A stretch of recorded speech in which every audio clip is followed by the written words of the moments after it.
Hi hello ಎಲ್ಲರಿಗೂ ನಮಸ್ಕಾರ friends, welcome back to my YouTube channel Spoorthi academy. ಈ ತರಗತಿಯಲ್ಲಿ ನಾವು ಸಿಟೆಟ್ ಪರೀಕ್ಷೆ ಅಂತಂದರೆ ಸೆಂಟ್ರಲ್ ಟೀಚರ್ ಎಲಿಜಿಬಿಲಿಟಿ ಟೆಸ್ಟ್ ಅಥವಾ ಕೇಂದ್ರೀಯ ಶಿಕ್ಷಕರ ಅರ್ಹತಾ ಪರೀಕ್ಷೆ 2020ರಲ್ಲಿ ನಡೆದಂತಹ ಪೇಪರ್ 2 ಲ್ಯಾಂಗ್ವೇಜ್ 1 ಕನ್ನಡ ವಿಷಯಕ್ಕೆ ಸಂಬಂಧಿಸಿದಂಥ ಕ್ವಶನ್ ಪೇಪರ್ ಅನಾಲಿಸಿಸ್ ಮಾಡ್ತಾ ಇದ್ದೀವಿ. ಈಗಾಗಲೇ ನಮ್ಮ ಸ್ಫೂರ್ತಿ ಅಕಾಡೆಮಿಯಲ್ಲಿ 2023ರಲ್ಲಿ ನಡೆದಂಥ ಪೇಪರ್ 1 ಹಾಗೂ ಪೇಪರ್ 2ಗೆ ಸಂಬಂಧಿಸಿದಂತೆ ಲ್ಯಾಂಗ್ವೇಜ್ 1 ಕನ್ನಡ ಹಾಗೂ ಲ್ಯಾಂಗ್ವೇಜ್ 2 ಕನ್ನಡ ವಿಷಯಕ್ಕೆ ಸಂಬಂಧಿಸಿದಂತೆ ಕ್ವಶನ್ ಪೇಪರ್ ಅನಾಲಿಸಿಸ್ ಮಾಡಲಾಗಿದೆ ಫ್ರೆಂಡ್ಸ್. 2019 ಹಾಗೂ 2018ರಲ್ಲಿ ನಡೆದಂಥ ಸಿಟೆಟ್ ಎಕ್ಸಾಮ್ನ ಪೇಪರ್ 1 ಹಾಗೂ ಪೇಪರ್ 2 1 ಕನ್ನಡ ಹಾಗೂ ಲ್ಯಾಂಗ್ವೇಜ್ 2 ಕನ್ನಡಕ್ಕೆ ಸಂಬಂಧಿಸಿದಂಥ ತರಗತಿಗಳು ಕೂಡ ಮಾಡಲಾಗಿದೆ. ಅದನ್ನು ಕೂಡ ನೀವು ನೋಡ್ಕೊಳ್ಬಹುದು. ಇಂದಿನ ತರಗತಿಯಲ್ಲಿ ನಾವು 2021ರಲ್ಲಿ ನಡೆದಂತಹ ಸಿಟೆಟ್ ಎಕ್ಸಾಮ್ ಪೇಪರ್ 2 ಕನ್ನಡ ವಿಷಯಕ್ಕೆ ಸಂಬಂಧಿಸಿದಂಥ ಕ್ವಶನ್ ಪೇಪರ್ ಅನಾಲಿಸಿಸ್ ಮಾಡ್ತಾ ಇದ್ದೀವಿ. ನಾವು ಸಿಟೆಟಲ್ಲಿ ಲ್ಯಾಂಗ್ವೇಜ್ 1 ಕನ್ನಡ ಅಂತ ಸೆಲೆಕ್ಟ್ ಮಾಡ್ಕೊಂಡಿದ್ದೀವ ಅಥವಾ ಲ್ಯಾಂಗ್ವೇಜ್ 2 ಕನ್ನಡ ಅಂತ ಸೆಲೆಕ್ಟ್ ಮಾಡ್ಕೊಂಡಿದ್ದೀವ ಅಂತ ಎಕ್ಸಾಮ್ನಲ್ಲಿ ಕೂತಿದ ನಂತರ ನಮಗೆ ಕನ್ಫ್ಯೂಸ್ ಕೂಡ ಆಗ್ತದೆ ಫ್ರೆಂಡ್ಸ್. ಸೊ ಹಾಗಾಗಿ ಲ್ಯಾಂಗ್ವೇಜ್ 1 ಕನ್ನಡ ಅಂತ ನಾವು ಸೆಲೆಕ್ಟ್ ಮಾಡ್ಕೊಂಡಿದ್ರೆ 91 to 120ವರೆಗೂ ಕ್ವಶನ್ಸ್ಗಳು ಬಿಡಿಸಬೇಕು. ನಾವು ಈಗಾಗಲೇ ಈ ಪ್ರಶ್ನೆ ಪತ್ರಿಕೆಯ ಪಾರ್ಟ್ 1 ತರಗತಿಯನ್ನು ನಾವು ನೋಡ್ಕೊಂಡಿದ್ದೀವಿ. ಅದರ ಮುಂದುವರೆದ ಭಾಗವಾಗಿ ಇಂದಿನ ತರಗತಿಯಲ್ಲಿ ನೋಡ್ಕೊಳ್ಳೋಣ. 91ನೇ ಪ್ರಶ್ನೆಯಿಂದ ಹಿಡಿದು 105ನೇ ಪ್ರಶ್ನೆಗಳವರೆಗೂ ಪಾರ್ಟ್ 1 ತರಗತಿಯಲ್ಲಿ ನೋಡ್ಕೊಂಡಿದ್ದೀವಿ. ನೆಕ್ಸ್ಟ್ ಮುಂಬರುವ ಕ್ವಶನ್ಸ್ಗಳು ನಮಗೆ ಕನ್ನಡ ಬೋಧನಾ ಶಾಸ್ತ್ರಕ್ಕೆ ಸಂಬಂಧಿಸಿದಂಥ ಕ್ವಶನ್ಸ್ಗಳು ಇರ್ತವೆ, 15 ಪ್ರಶ್ನೆಗಳು. ಈ ನಮ್ಮ ಚಾನಲ್ ಹೊಸದಾಗಿ ಪ್ರಾರಂಭಗೊಂಡಿದೆ ಫ್ರೆಂಡ್ಸ್. ನಿಮ್ಮೆಲ್ಲರ ಸಪೋರ್ಟ್ ಸದಾ ಇರಬೇಕಾಗಿ ನಾನು ಬಯಸ್ತೀನಿ. ಈ ತರಗತಿಯಿಂದ ನಿಮಗೆ ಹೆಲ್ಪ್ ಆಗ್ತಾ ಇದೆ ಅಂತ ನಾನು ತಿಳ್ಕೊಂಡಿದ್ದೀನಿ ಫ್ರೆಂಡ್ಸ್. ನಿಮಗೆ ಹೆಲ್ಪ್ ಆಗಿದೆ ಅಂತ ತಿಳ್ಕೊಂಡಿದ್ರೆ ಒಂದು ತಪ್ಪದೇ ಲೈಕ್ ಮಾಡಿ, ನಿಮ್ಮ ಎಲ್ಲ ಫ್ರೆಂಡ್ಸ್ಗಳಿಗೂ ಕೂಡ ಶೇರ್ ಮಾಡೋದನ್ನು ಮರಿಬೇಡಿ. ಹಾಗೂ ತಪ್ಪದೇ ಸಬ್ಸ್ಕ್ರೈಬ್ ಮಾಡ್ಕೊಳ್ಳಿ. ಸಬ್ಸ್ಕ್ರೈಬ್ ಮಾಡ್ಕೊಳ್ಳೋದರ ಮುಖಾಂತರ ನಾವು ಮಾಡುವಂಥ ಪ್ರತಿಯೊಂದು ತರಗತಿಗಳ ನೋಟಿಫಿಕೇಷನ್ ಎಲ್ಲರಿಗಿಂತ ಮುಂಚೆ ನಿಮಗೆ ಬಂದು ತಲುಪುತ್ತದೆ ಫ್ರೆಂಡ್ಸ್. ಸೊ ಹಾಗಾಗಿ ನಿಮ್ಮ ಎಲ್ಲ ಫ್ರೆಂಡ್ಸ್ಗಳಿಗೂ ಕೂಡ ಶೇರ್ ಮಾಡಿ ಹಾಗೂ ತಪ್ಪದೇ ಸಬ್ಸ್ಕ್ರೈಬ್ ಮಾಡ್ಕೊಳ್ಳಿ. ಹಾಗಾದರೆ ಬನ್ನಿ ಫ್ರೆಂಡ್ಸ್, ಇಂದಿನ ತರಗತಿಯನ್ನು ನಾವು ಪ್ರಾರಂಭಿಸೋಣ. ಪ್ರತಿಯೊಂದು ಭಾಷೆಗೂ ಅದರದೇ ಆದ ವ್ಯಾಕರಣವಿರುತ್ತದೆ ಮತ್ತು ಅದು ಪ್ರತಿಯೊಂದು ಭಾಷೆಗೆ ಅದರದೇ ಆದಂಥ ಒಂದು ವ್ಯಾಕರಣ ಹಾಗೂ ಗ್ರಾಮರ್ ಇರುತ್ತದೆ. ಅದು ಯಾವ ರೀತಿಯಾಗಿರುತ್ತದೆ ಅಂತ ಕೇಳ್ತಾ ಇರೋದು.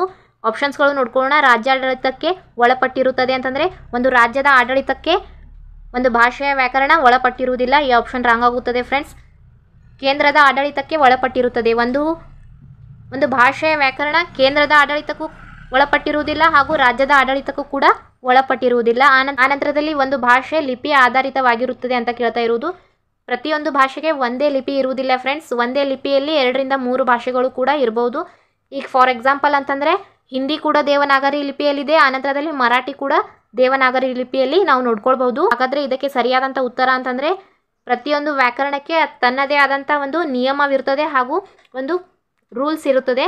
ಪ್ರತಿಯೊಂದು ಭಾಷೆಗೆ ಅದರದೇ ಆದಂಥ ವ್ಯಾಕರಣ ಯಾವ ರೀತಿಯಾಗಿರುತ್ತದೆ ಅಂತಂದರೆ ಒಂದು ನಿಯಮಬದ್ಧವಾಗಿ ನೀಟಾಗಿ ರೂಲ್ಸ್ ಪ್ರಕಾರನೇ ಇರುವಂಥದ್ದು. ಸೊ ಇದಕ್ಕೆ ಸರಿಯಾದಂಥ ಉತ್ತರ ಆಪ್ಷನ್ ನಂಬರ್ 1 ಆಗಿದೆ. Next question 107 ನೋಡ್ಕೊಳ್ಬಹುದು. ತ್ರಿಭಾಷಾ ಸೂತ್ರದ ಅನ್ವಯ ಮೂರನೆಯ ಭಾಷೆಯು ತ್ರಿಭಾಷಾ ಸೂತ್ರದ ಅನ್ವಯ ಮೂರನೇ ಭಾಷೆ ಹೇಗೆ ಅಂತ ನಾವು ಐಡೆಂಟಿಫೈ ಮಾಡಬೇಕು ಅಂತ ಕ್ವಶನ್ ಕೇಳ್ತಾ ಇರೋದು. ದೇಶದಲ್ಲೆಲ್ಲ ಒಂದೇ ಥರ ಇರುತ್ತದೆ. ತ್ರಿಭಾಷಾ ಅನ್ವಯ ಅಂತಂದರೆ ಫಾರ್ ಎಕ್ಸಾಂಪಲ್ ಆಗಿ ನಮಗೆ ಕರ್ನಾಟಕದಲ್ಲಿರ್ತೀವಿ ಲ್ಯಾಂಗ್ವೇಜ್ 1 ಕನ್ನಡ ಇರುತ್ತದೆ ನಮ್ಮ ಮಾತೃಭಾಷೆ, ಲ್ಯಾಂಗ್ವೇಜ್ 2 ಆಗಿ ಇಂಗ್ಲೀಷ್ ಕಲಿತೀವಿ. ನೆಕ್ಸ್ಟ್ ಮೂರನೇ ಭಾಷೆ ಅಂತಂದರೆ ಲ್ಯಾಂಗ್ವೇಜ್ 3 ಆಗಿ ಹಿಂದಿ ಅಂತ ನಾವು ತಿಳ್ಕೊಳ್ತೀವಿ. ದೇಶದ ಎಲ್ಲ ಕಡೆಗಳಲ್ಲಿ ಒಂದೇ ಭಾಷಾ ತ್ರಿಭಾಷಾ ಅಂತಂದರೆ ಲ್ಯಾಂಗ್ವೇಜ್ 1 ಕನ್ನಡನೇ ಇರಬೇಕು, ಲ್ಯಾಂಗ್ವೇಜ್ 2 ಇಂಗ್ಲೀಷೇ ಇರಬೇಕು, ಲ್ಯಾಂಗ್ವೇಜ್ 3 ಹಿಂದಿನೇ ಇರಬೇಕು ಅಂತ ಈ ರೀತಿಯಾಗಿ ನೋಡ್ಕೊಳ್ಳುವುದು, ಈ ರೀತಿಯಾಗಿ ಮಾಡುವುದು ರಾಂಗ್ ಆಗುತ್ತದೆ ಫ್ರೆಂಡ್ಸ್. ಏಕೆಂದರೆ ನಾವು ಕರ್ನಾಟಕದಲ್ಲಿ ಇರ್ತೀವಿ, ನಮ್ಮ ಮಾತೃಭಾಷೆ ಕನ್ನಡ ಇದೆ ಅಂತ ಲ್ಯಾಂಗ್ವೇಜ್ 1 ಕನ್ನಡ ಅಂತ ಓದ್ಕೊಳ್ತೀವಿ.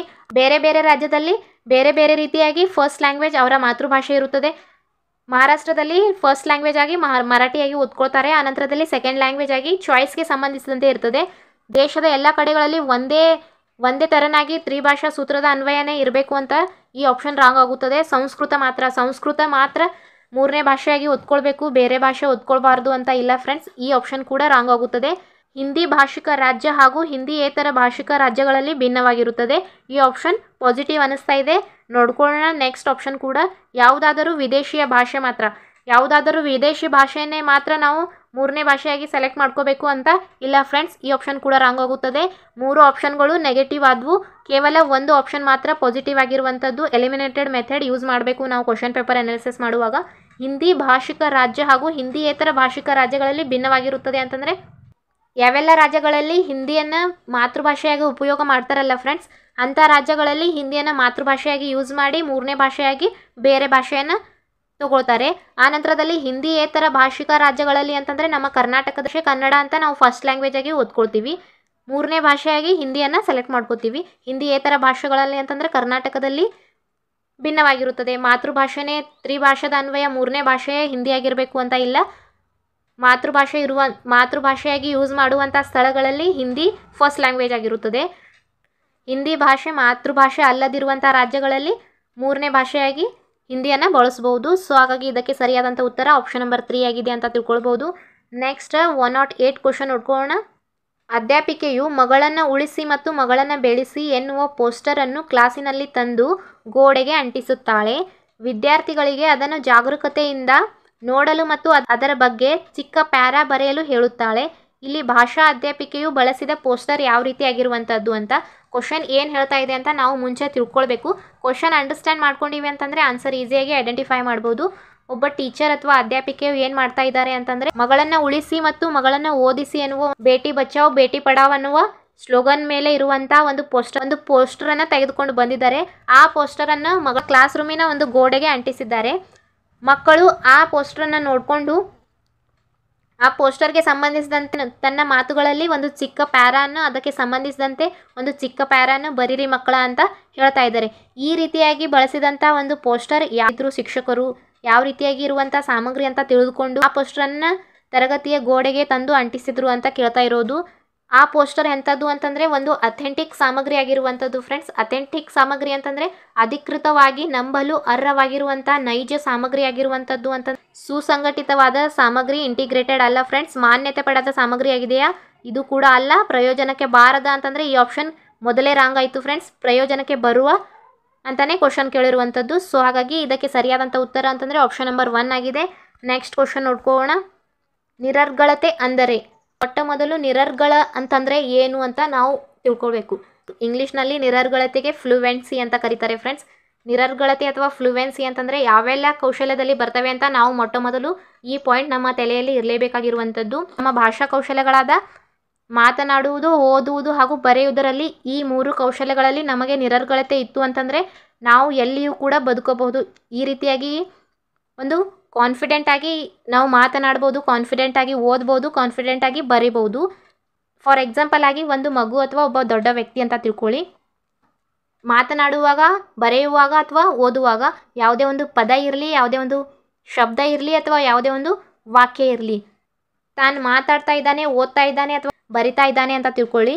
ಯಾವುದೇ ರೀತಿಯಾಗಿ ಹೆದರಿಕೆ, ಯಾವುದೇ ಭಯ ಇಲ್ಲದೆ, ಯಾವುದೇ ರೀತಿಯಾಗಿರುವಂಥ ಅಡೆತಡೆ, ಹಿಂಜರಿಕೆ ಇಲ್ಲದೆ ವೆರಿ ಕಾನ್ಫಿಡೆಂಟ್ ಆಗಿ ತನ್ನನ್ನು ತಾನೇ ಅಭಿವ್ಯಕ್ತಿಸುವಂತೆ ಮನೋಹರವಾಗಿ ಮಾತನಾಡುವುದಕ್ಕೆ, ಓದುವುದಕ್ಕೆ, ಬರೆಯುವುದಕ್ಕೆ ಏನಂತ ಕರೀತಾರೆ ಅಂತಂದರೆ ನಿರರ್ಗಳತೆ ಅಥವಾ ಫ್ಲೂವೆನ್ಸಿ ಅಂತ ಕರೀತಾರೆ. ಸೊ ತಪ್ಪಿಲ್ಲದಂತೆ ಬರೆಯುವುದು. ನಮಗೆ ಫ್ಲೂವೆನ್ಸಿ ಅಂತ ಯಾವೆಲ್ಲ ಕೌಶಲ್ಯದ ಮೇಲೆ ಬರ್ತದೆ ಫ್ರೆಂಡ್ಸ್ ಅಂತಂದರೆ ಮಾತನಾಡುವುದು, ಓದುವುದು, ಬರೆಯುವುದು. ಈ 3 ಕೌಶಲ್ಯಗಳ ಮೇಲೆ ಬಂತು ಅಂತಂದರೆ ಫ್ಲೂವೆನ್ಸಿ ಅಂತ ಅದರ ಅರ್ಥ ಆಗುತ್ತದೆ. ಕೇವಲ ಬರೆಯುವುದು ಮಾತ್ರ ಬಂದಿದೆ. ಸೊ ಹಾಗಾಗಿ ಈ ಆಪ್ಷನ್ ರಾಂಗ್ ಆಗುತ್ತದೆ. ವ್ಯಾಕರಣದ ನಿಯಮಗಳನ್ನು ಸ್ಪಷ್ಟವಾಗಿ ವಿವರಿಸುವುದು ಮತ್ತು ಬಳಸುವುದು ಅಂತಂದರೆ ಕೇವಲ ವ್ಯಾಕರಣದಲ್ಲಿ ಮಾತ್ರ ನಿರರ್ಗಳತೆ ಬಂತು ಅಂತಂದರೆ ಇದು ಕೂಡ ಆಗುವುದಿಲ್ಲ. ಈ ಆಪ್ಷನ್ ಕೂಡ ರಾಂಗ್ ಆಗುತ್ತದೆ. ವಾಕ್ಯವನ್ನು ಸರಿಯಾಗಿ ಉಚ್ಚರಿಸುವುದು ಅಂತಂದರೆ ಮಾತನಾಡುವ ಕೌಶಲ್ಯ ಒಂದೇ ಬಂತು ಫ್ರೆಂಡ್ಸ್. ಹಾಗಾದರೆ ಈ ಆಪ್ಷನ್ ಕೂಡ ರಾಂಗ್ ಆಗುತ್ತದೆ. ನೆಕ್ಸ್ಟ್ ಆಪ್ಷನ್ ನೋಡ್ಕೊಳ್ಳೋಣ. ಉಳಿದಿರುವಂಥ ಒಂದೇ ಆಪ್ಷನ್ ಮಾತ್ರ ತನ್ನನ್ನೇ ಅಭಿವ್ಯಕ್ತಿಸುವಂತೆ ಮನೋಹರವಾಗಿ ಮಾತನಾಡುವುದು, ಓದುವುದು ಮತ್ತು ಬರೆಯುವುದು. ಈ 3 ಕೌಶಲ್ಯಗಳು ಬಂತು ಅಂತಂದರೆ ಅದಕ್ಕೆ ಫ್ಲೂವೆನ್ಸಿ ಅಥವಾ ನಿರರ್ಗಳತೆ ಅಂತ ನಾವು ತಿಳ್ಕೊಳ್ಬೋದು. ಇದಕ್ಕೆ ಸರಿಯಾದಂಥ ಉತ್ತರ ಆಪ್ಷನ್ ನಂಬರ್ 4 ಕೂಡ ಆಗಿದೆ ಫ್ರೆಂಡ್ಸ್. ನೆಕ್ಸ್ಟ್ ಕ್ವಶನ್ ನೋಡ್ಕೊಳ್ಳೋಣ. 110 ಕ್ವಶನ್ ನೋಡ್ಕೊಳ್ಳಿ. ಓದುವ ಬಾಟಮ್ ಅಪ್ ವಿಧಾನವು ಇದರ ಮೇಲೆ ಕೇಂದ್ರೀಕರಿಸುತ್ತದೆ. ನಮಗೆ ಭಾಷಾ ಕೌಶಲ್ಯಗಳಾದ ಓದುವ ವಿಧಾನದ ಮೇಲೆ ಕ್ವಶನ್ ಬಂದಿರುವಂಥದ್ದು. ಓದುವ ಕೌಶಲ್ಯದಲ್ಲಿ ಒಂದು ಸಬ್ ಕೌಶಲ್ಯ ಆಗಿರುವ ಬಾಟಮ್ ಅಪ್ ಅಪ್ರೋಚ್ ಮತ್ತು ಟಾಪ್ ಟು ಡೌನ್ ಅಪ್ರೋಚ್ ಅಂತ 2 ವಿಧಾನಗಳು ಬಂದಿರ್ತವೆ ಫ್ರೆಂಡ್ಸ್. ಬಾಟಮ್ ಅಪ್ ಅಪ್ರೋಚ್ ಅಂತಂದರೆ ಆ್ಯರೋ ಮಾರ್ಕ್ ಈ ರೀತಿಯಾಗಿರುತ್ತದೆ ಅಂತ ನಾವು ಈಸಿಯಾಗಿ ಐಡೆಂಟಿಫೈ ಮಾಡ್ಬೋದು. ಟಾಪ್ ಟು ಡೌನ್ ಅಪ್ರೋಚ್ ಅಂತಂದರೆ ಆ್ಯರೋ ಮಾರ್ಕ್ ಕೆಳಗಡೆ ಇರುವಂಥದ್ದು. ಬಾಟಮ್ ಅಪ್ ಅಂತಂದರೆ ಫ್ರೆಂಡ್ಸ್ ನಾವು ಈಸಿಯಾಗಿ ಹೇಗೆ ಐಡೆಂಟಿಫೈ ಮಾಡಿ ವರ್ಡಿಂದ ಹಿಡಿದು ಸೆಂಟೆನ್ಸ್ವರೆಗೂ ಅಂತ ನಾವು ನಮ್ಮ ತಲೆಯಲ್ಲಿ ಇಟ್ಕೊಳ್ಳೇಬೇಕು. ಆಪ್ಷನ್ಸ್ಗಳು ನೋಡಿಕೊಂಡು ಆನ್ಸರ್ ಮಾಡಬೇಕಾಗುತ್ತದೆ. ಇಲ್ಲಿ ಕೊಟ್ಟಿರುವಂಥದ್ದು ಧ್ವನಿ, ಅತಿ ಚಿಕ್ಕವಾಗಿರುವಂಥದ್ದು ಧ್ವನಿ ಮಾತ್ರ ಕೊಟ್ಟಿದ್ದಾರೆ. ಎಲ್ಲ ಆಪ್ಷನ್ಸ್ಗಳಲ್ಲಿ ಇದೆ ನೋಡ್ಕೊಳ್ಳೋಣ. ಆಪ್ಷನ್ ನಂಬರ್ ಎ ಮೊಟ್ಟ ಮೊದಲು ಬರುವಂಥದ್ದು ಧ್ವನಿಯಾಗಿದೆ. ಇಲ್ಲಿ ಆಪ್ಷನಲ್ಲಿ ಬಿ ಅಂತ ಕೊಟ್ಟಿರುವಂಥದ್ದು ಮೊಟ್ಟ ಮೊದಲು. ಹಾಗಾಗಿ ಈ ಆಪ್ಷನ್ ರಾಂಗ್ ಆಗುತ್ತದೆ. ನೆಕ್ಸ್ಟ್ ಧ್ವನಿಯ ನಂತರ ವರ್ಣ ಬರುವಂಥದ್ದು ಯಾವ ಆಪ್ಷನಲ್ಲಿ ಇ ಇದೆ, ಎ ಆದ ನಂತರ ಇ ಇದೆ ಅಂತ ನೋಡ್ಕೊಳ್ಳೋಣ. ಇಲ್ಲಿ ಇಲ್ಲ ಫ್ರೆಂಡ್ಸ್, ಈ ಆಪ್ಷನ್ ರಾಂಗ್ ಆಯಿತು. ಇಲ್ಲಿ ಕೂಡ ಇಲ್ಲ, ಈ ಆಪ್ಷನ್ ಕೂಡ ರಾಂಗ್ ಆಯಿತು. ಕೇವಲ ಆಪ್ಷನ್ ನಂಬರ್ 3ಯಲ್ಲಿ ಮಾತ್ರ ಎ ಆದ ನಂತರ ಈ ಆಪ್ಷನ್ ಕೊಟ್ಟಿರುವಂಥದ್ದು. ಧ್ವನಿ ಆದ ನಂತರ ವರ್ಣ ಫಸ್ಟ್ ಧ್ವನಿ, ಆನಂತರದಲ್ಲಿ ವರ್ಣ, ಮೂರನೇದು ಅಂತಂದರೆ ಅಕ್ಷರ ಬರುತ್ತದೆ. ನೆಕ್ಸ್ಟ್ ನಾಲ್ಕನೇದು ಪದ, ಆನಂತರದಲ್ಲಿ ಲಾಸ್ಟ್ ಆ್ಯಂಡ್ ಬೆಸ್ಟ್ ಅಂತಂದರೆ ವಾಕ್ಯ. ಇಲ್ಲಿ ಈ ರೀತಿಯಾಗಿ ನಾವು ಬಾಟಮ್ ಅಪ್ ಅಪ್ರೋಚನ್ನು ತಿಳ್ಕೊಳ್ಬೇಕು.